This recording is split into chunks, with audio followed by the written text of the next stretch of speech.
Hola, bienvenidos nuevamente. El programa de hoy es un programa que va a ser corto por lo urgente y por lo necesario. Es necesario porque el espectro de la guerra vuelve a recorrer el mundo, dejando a su paso una estela de desolación, muerte y miedo. Misiles van y vienen, mapas se muestran, analistas y expertos tratando de explicarnos qué está pasando, responder las preguntas de quién tiene la razón, quién tiene la culpa, de qué lado estar. Pero en este canal sabemos de qué lado estamos, y es del lado del amor y la vida. Y por eso para nosotros la pregunta no es quién tiene la culpa ni quién tiene la razón. La pregunta es, si tu país fuese atacado hoy, ¿cómo responderías sin convertirte en aquello que dices condenar? Porque recordemos algo importante y lo repetiremos hasta el cansancio. Estar del lado del amor no es ser neutrales, es justamente interrumpir lo que hace que la maquinaria de la guerra siga funcionando. Y eso es lo que haremos en este programa. Exploraremos cómo poner en acción efectiva esa bella canción de Marta Gómez. Para la guerra, nada.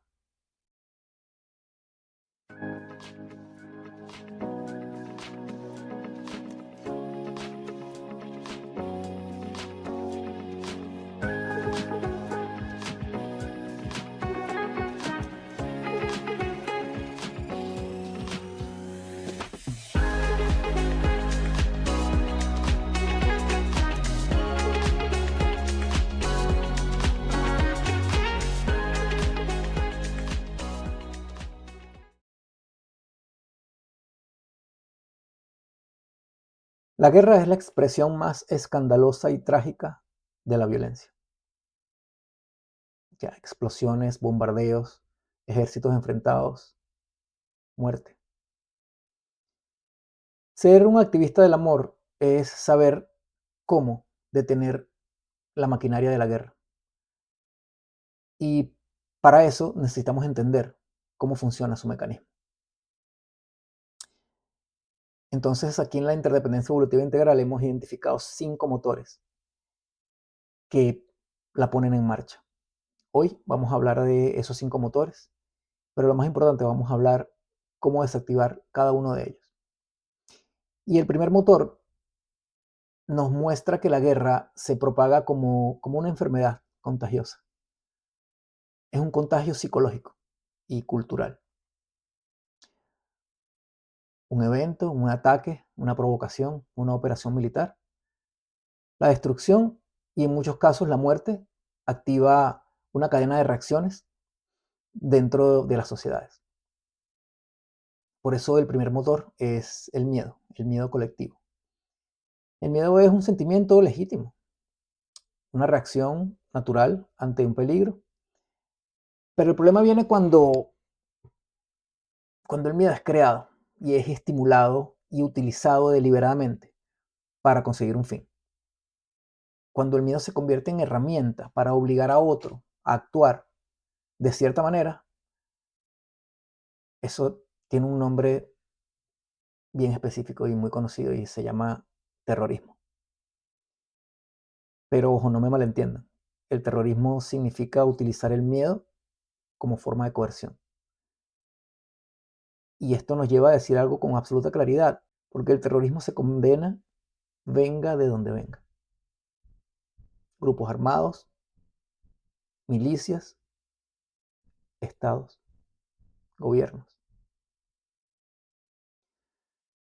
Se sabe que cuando una población vive bajo el miedo, entonces su capacidad de pensar con claridad disminuye. Y ahí entonces empieza a expandirse la guerra. Es terreno fértil para expandir la guerra. Por eso quien controla el miedo empieza a controlar también la dirección de la guerra. Si el primer motor de la guerra es el miedo colectivo, el segundo motor es el que amplifica este miedo y es la propaganda emocional. Y aquí no vamos a hablar en abstracto. En el caso que nos convoca hoy, el ataque de los Estados Unidos a Israel sobre Irán. No solo vimos misiles y destrucción, también vemos una batalla en las narrativas, en el relato. Una de ellas afirma que Irán representaba una amenaza inminente y que por eso había que atacar primero. Estados Unidos e Israel presentaron el ataque como preventivo, mientras al mismo tiempo habían conversaciones entre estados, Irán con Estados Unidos, estaban manteniendo conversaciones diplomáticas ante los ojos del mundo. Omán, país mediador, habló de progreso significativo y de acercamientos a acuerdos, y ya habían previstas nuevas discusiones técnicas. La propaganda no siempre consiste en inventar hechos, muchas veces consiste en algo que es incluso más eficaz, que es nombrar unos hechos y ocultar otros, condenar unas muertes y silenciar otras, y repetir esta narrativa una y otra vez, hasta el cansancio, hasta que se haga realidad.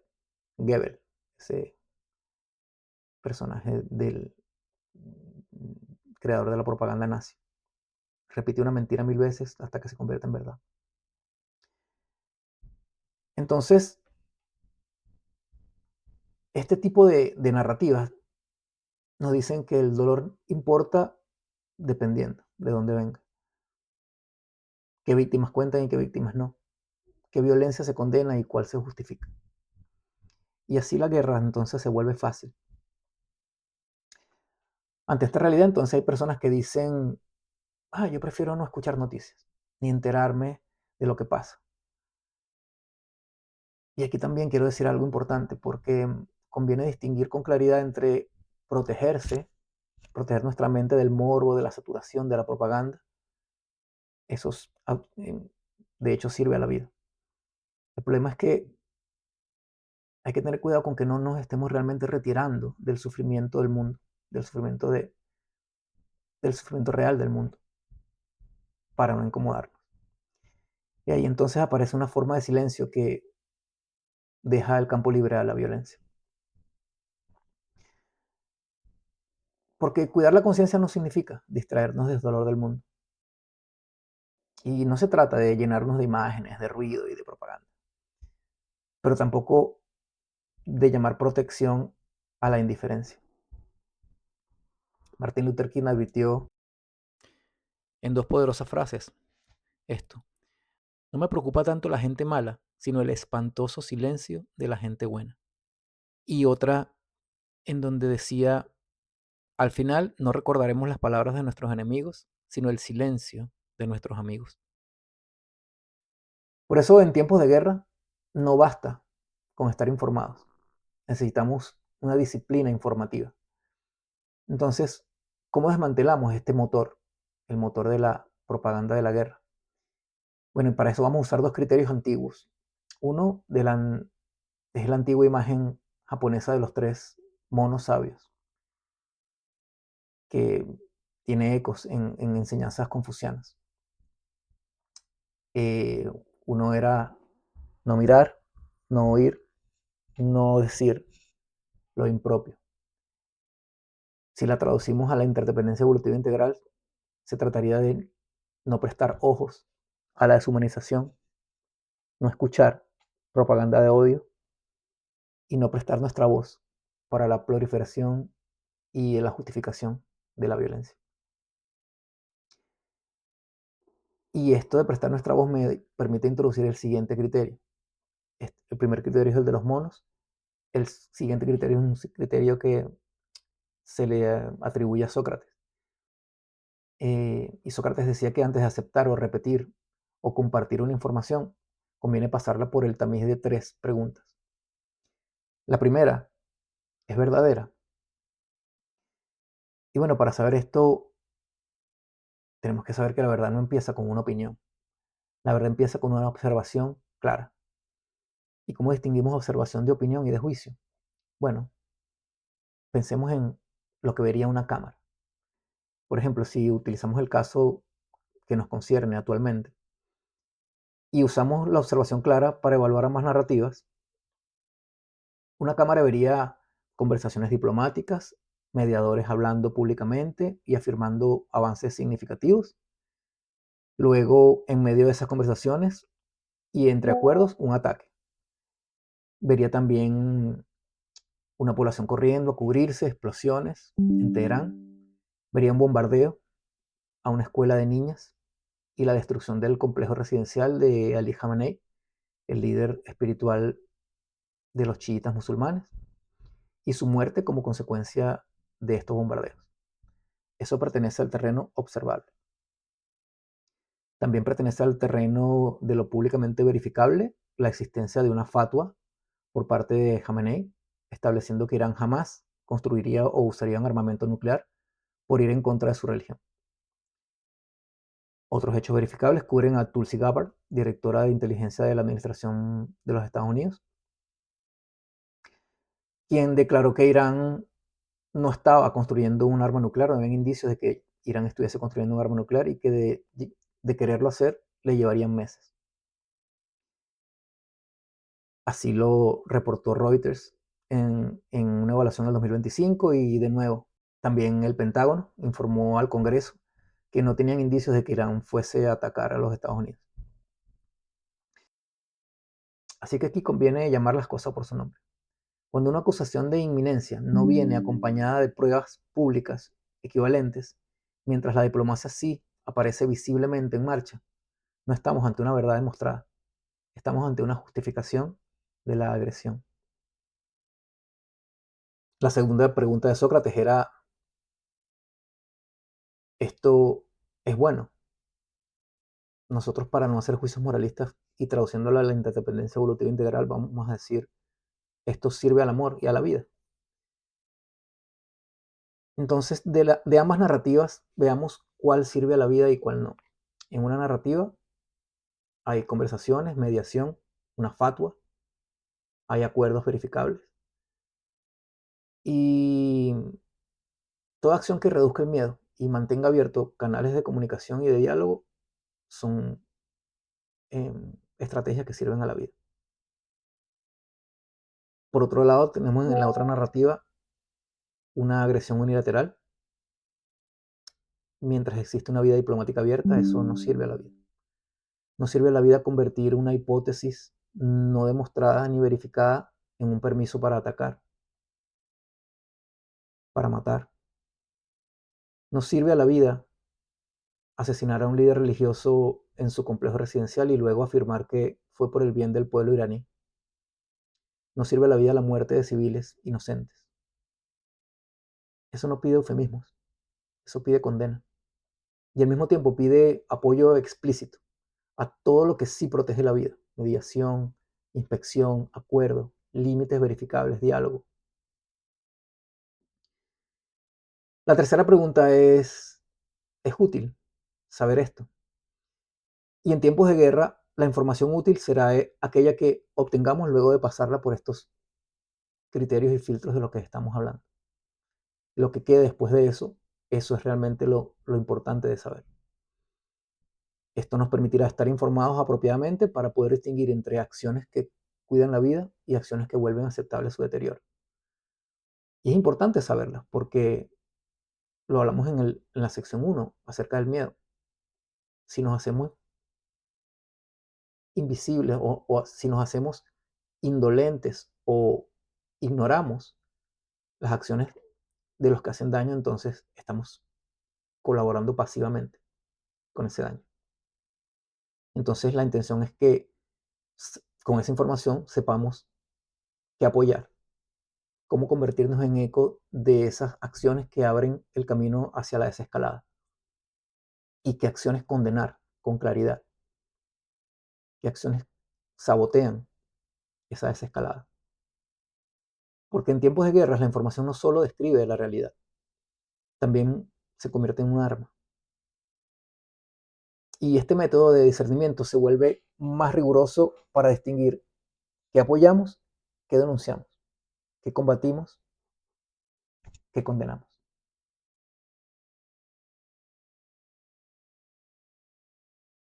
Entonces, el primer motor genera el miedo colectivo. El segundo motor toma ese miedo, lo utiliza y lo orienta transformándolo en indignación y orientando esa indignación. Pero el tercer motor entonces hace algo más macabro aún, que es borrar el rostro del otro. Y entramos en la deshumanización. La deshumanización ocurre cuando dejamos de percibir al otro como un ser humano, con nombre, con familia, con historia, con miedo, con dolor, con dignidad, como hermano. Y empezamos a verlo como amenaza, como obstáculo, como plaga, como blanco. Y ese paso resulta decisivo, porque mientras el otro siga teniendo rostro es muy difícil, porque la conciencia todavía nos pone límites. Pero cuando el otro se convierte en una etiqueta, en una categoría, en ellos, en el enemigo, daño colateral, la violencia se vuelve mucho más fácil y nuestra conciencia no nos pesa.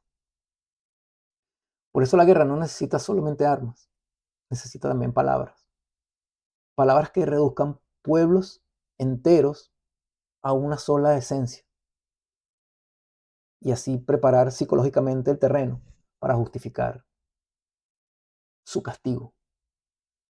Frases como los judíos son, los israelitas son, los musulmanes son, los iraníes son, los estadounidenses son. Estas frases no describen la realidad, aplastan la realidad. ¿Por qué? Porque borran diferencias internas, borran a los inocentes, borran a los disidentes, borran a aquellos que no apoyan lo que está sucediendo, borran las historias. Y cuando esto ocurre, entonces el paso siguiente se vuelve mucho más fácil. Si ellos son así, entonces ellos merecen lo que les pasa. Y entonces no hablamos de un error intelectual, hablamos de una preparación moral para el odio y para la violencia y para que continúe la guerra. ¿Sí? Entonces, porque claro, cuando un pueblo queda reducido a una etiqueta, se empieza a justificar su castigo, su humillación, la violencia en contra de ellos. Se vuelve razonable bombardear, se vuelve razonable arrasar, matar. Y eso hay que denunciarlo con claridad en cualquier bando. Queremos alejarnos del odio. Somos del bando del amor y de la vida. Entonces cualquier cosa que ataque, destruya la vida, debemos denunciarla. Entonces, ningún pueblo cabe en una frase de odio. Y eso lo estamos viendo en el conflicto de hoy. Se habla de neutralizar amenazas, objetivos estratégicos, daños colaterales, costos necesarios. Pero detrás de ese lenguaje hay seres, hay personas, hay seres humanos, personas reales, niñas en una escuela, familias corriendo bajo explosiones, una población entera viviendo en miedo, un líder religioso asesinado en su complejo residencial. Cuando el lenguaje técnico borra el rostro humano de las consecuencias, la deshumanización entonces ya está funcionando. Y aquí entonces quiero decir algo con muchísima firmeza. Ninguna causa política justifica que pueblos enteros sean sacrificables. Ni el miedo, ni la seguridad, ni la geopolítica, ni el deseo de castigar al agresor. Tenemos que condenar la deshumanización. Y eso no significa volvernos neutrales ni tibios frente al conflicto. Significa negarnos a usar el mismo mecanismo psicológico que hace posible la guerra.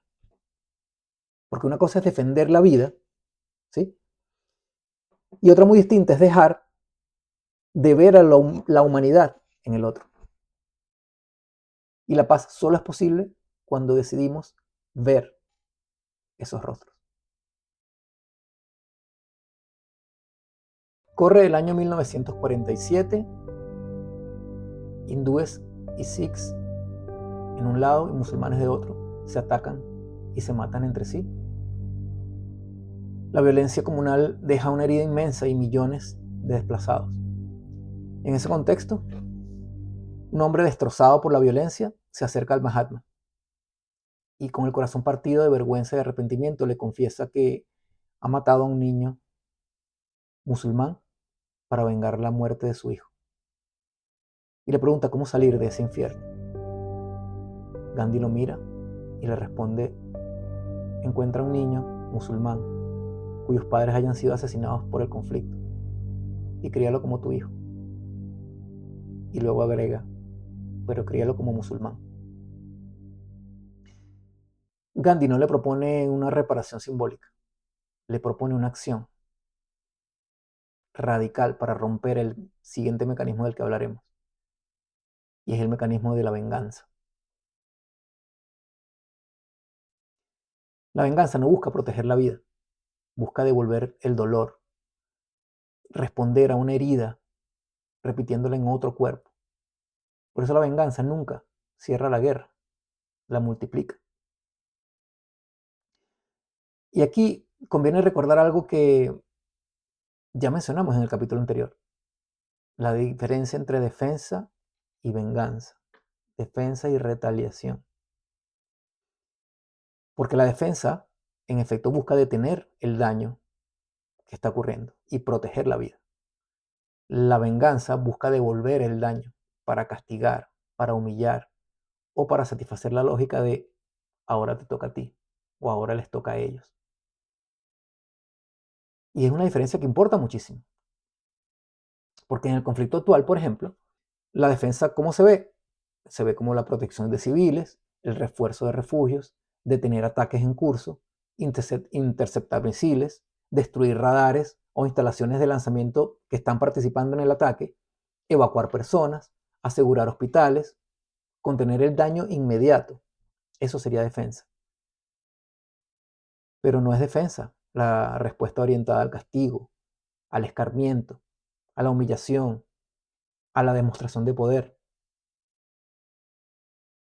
La venganza aparece cuando se destruyen infraestructuras petroleras, cuando se destruyen plantas desalinizadoras, infraestructura civil. Todas estas son acciones que buscan atacar y destruir el tejido social. Y son acciones que afectan a millones de personas. La venganza aparece cuando se bombardea más allá de la necesidad defensiva. Aparece cuando se mata y cuando luego se llama eso enviar un mensaje. Aparece cuando la muerte de civiles, de figuras simbólicas religiosas, se usa para infligir miedo, humillación. Aparece cuando una agresión unilateral se vende como prudencia y la escalada se vende como inevitabilidad. Y por eso esta sección exige una claridad moral incómoda. No todo lo que llamamos respuesta constituye una defensa.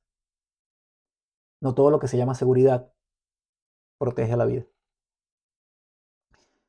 Y a veces toca llamarlo por su nombre: venganza, venganza organizada, venganza institucionalizada.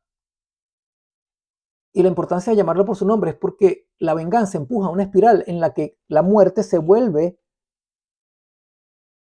permiso para la siguiente muerte. Y aquí entonces la guerra ya no responde a la necesidad de protegerse, responde a la necesidad de castigar. Y cuando una sociedad entra en ese punto, el lenguaje también cambia. Ya no hablamos entonces de cuidar la vida, hablamos de hacer pagar, de dar una lección, de mostrar fuerza. Eso no desescala, eso alimenta la maquinaria de la guerra. Por eso la enseñanza de Gandhi, de la que hablé al principio, nos golpea tan fuerte, porque no basta con detener la violencia, tenemos que desmantelar la lógica que la reproduce. Porque esa lógica lo que dice es: ah, bueno, me hirieron, entonces yo tengo que herir. Me quitaron, yo voy a quitar. Me llenaron de miedo, entonces yo voy a provocar miedo. Me mataron a seres queridos, yo voy a matar a los suyos. Entonces, el amor no, el amor nos llama a justamente lo contrario. Y ojo, no es que el amor borra la necesidad de defenderse, al contrario. El amor nos exige defendernos para proteger la vida, pero sin convertir esa respuesta en una devolución de dolor.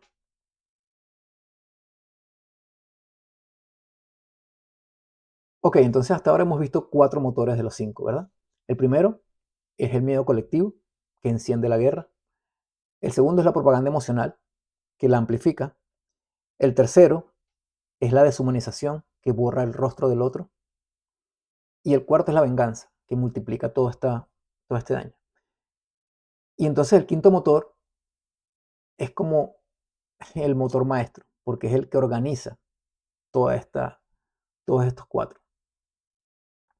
Y aquí entramos en el terreno del poder, porque las guerras no se expanden solo por emociones desbordadas, ¿verdad? Se expanden porque existen intereses, estructuras y decisiones por detrás que convierten a la violencia en una opción, en una herramienta política y una herramienta de control social. Entonces, cuando esto ocurre hay que denunciarlo, hay que llamarlo por su nombre. Y eso es injerencismo, eso es imperialismo, eso es dominación, eso es poder sobre. Y todo esto significa usar el poder militar, económico, geopolítico para imponer la voluntad propia sobre otros pueblos. Aunque eso destruya su autonomía, deteriore su vida, sabotee sus propios caminos de resolución, no importa. Y entonces, aquí conviene ser claro porque el amor nos exige no neutralidad, nos exige compromiso de condena ante estos eventos. Porque sí, cuando una potencia o una alianza de potencias decide que puede atacar, desestabilizar, castigar, rediseñar la vida de otro pueblo en nombre de su propia seguridad, de su influencia regional, de su visión del mundo o del orden, no estamos ante una defensa, estamos ante una dominación. Imponer mi visión sobre el otro porque la mía es mejor. El amor no, el amor acepta, reconoce la individualidad y el poder de decisión, la libertad. Entonces, la dominación necesita una narrativa para volverse aceptable. Por eso entonces aparecen lenguajes que están bien pensados y diseñados. Intervención necesaria, golpe preventivo, seguridad regional, defensa de la democracia, estabilidad, daño colateral, operación quirúrgica. ¿Lo ven? Es utilizar los otros cuatro motores para organizar la maquinaria de la guerra, justificarla y que sea apoyada por, por la mayoría. Y resulta que, bueno, como ya vimos, ese lenguaje no describe la realidad. La está administrando para sus intereses. Es como una limpieza. Le hace una limpieza de conciencia para que deje de ser intolerable y entonces parezca razonable a las personas. Y ese es uno de los grandes peligros de este quinto motor, que busca normalizar la violencia, hacerla aceptable. La violencia deja de presentarse como tragedia y empieza a presentarse como un procedimiento legítimo, ¿sí? Como cálculo, como gestión, como trámite geopolítico. En estos días escuché a un analista que me gusta mucho cómo habla, pero lo escuché decir con pesar que él era militar porque había escogido la violencia como método de resolución de problemas. Y wow, eso es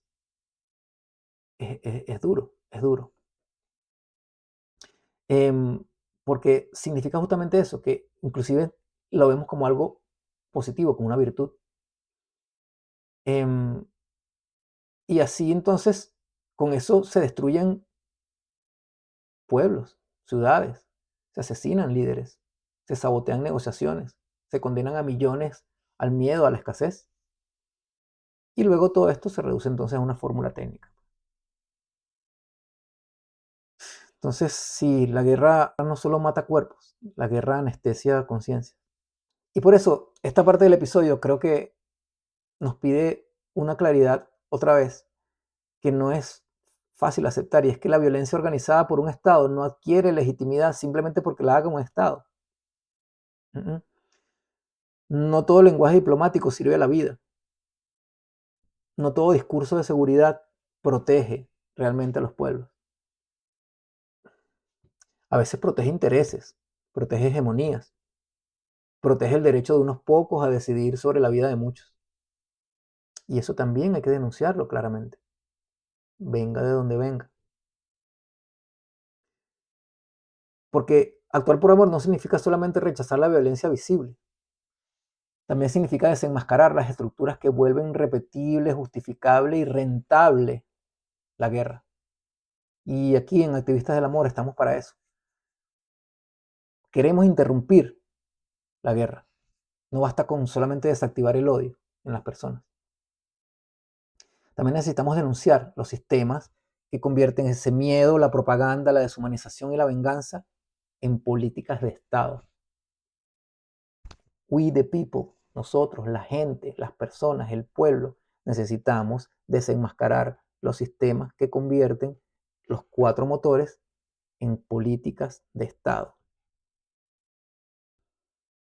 Porque cuando la guerra se vuelve diseño y viene de arriba, cuando nos quieren imponer la guerra, entonces el amor a qué nos llama a la lucidez, al discernimiento, a la denuncia y al apoyo activo a todo aquello que protege la vida.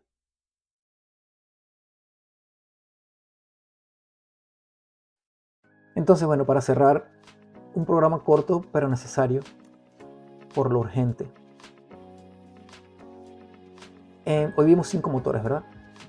El miedo colectivo, la propaganda emocional, la deshumanización, la venganza y el poder sobre. Y la razón por la que vimos estos 5 motores es porque queríamos saber cómo desmantelarlos, ¿verdad? Porque eso, el amor en tiempos de guerra no significa retirarse del mundo. No significa fingir neutralidad frente a agresión. No significa no tomar ninguno de los lados. No significa esconderse detrás de palabras suaves o de no quiero incomodar a nadie. No.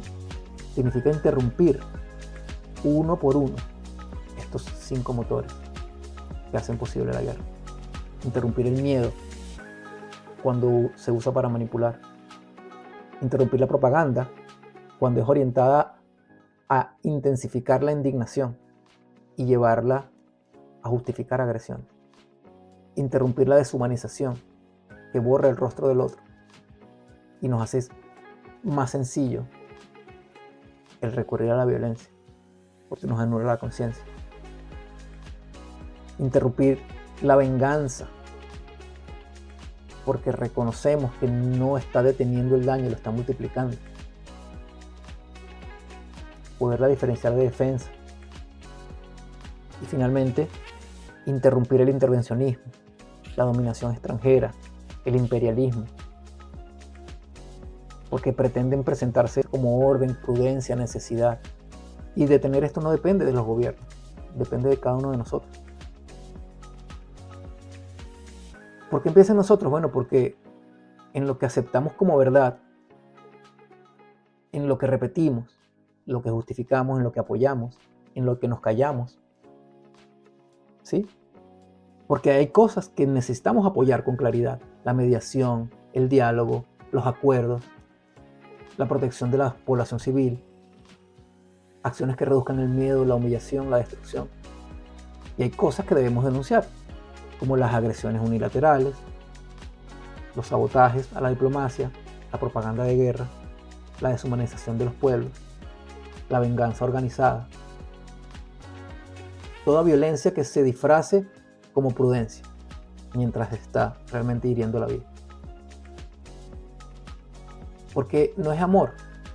Decir, no, es que es una situación muy compleja. Eso es cobardía moral. El amor observa, el amor discierne, el amor denuncia y el amor cuida. Y el amor protege. Entonces, volvamos a la pregunta que hicimos al principio. Si tu país fuera atacado hoy, ¿cómo responderías sin convertirte en lo que condenas? Y entonces quizá la respuesta esté aquí, defendiendo la vida y negándonos a colaborar con la mentira, con la indiferencia. Sin entregar la conciencia, sin devolver el dolor,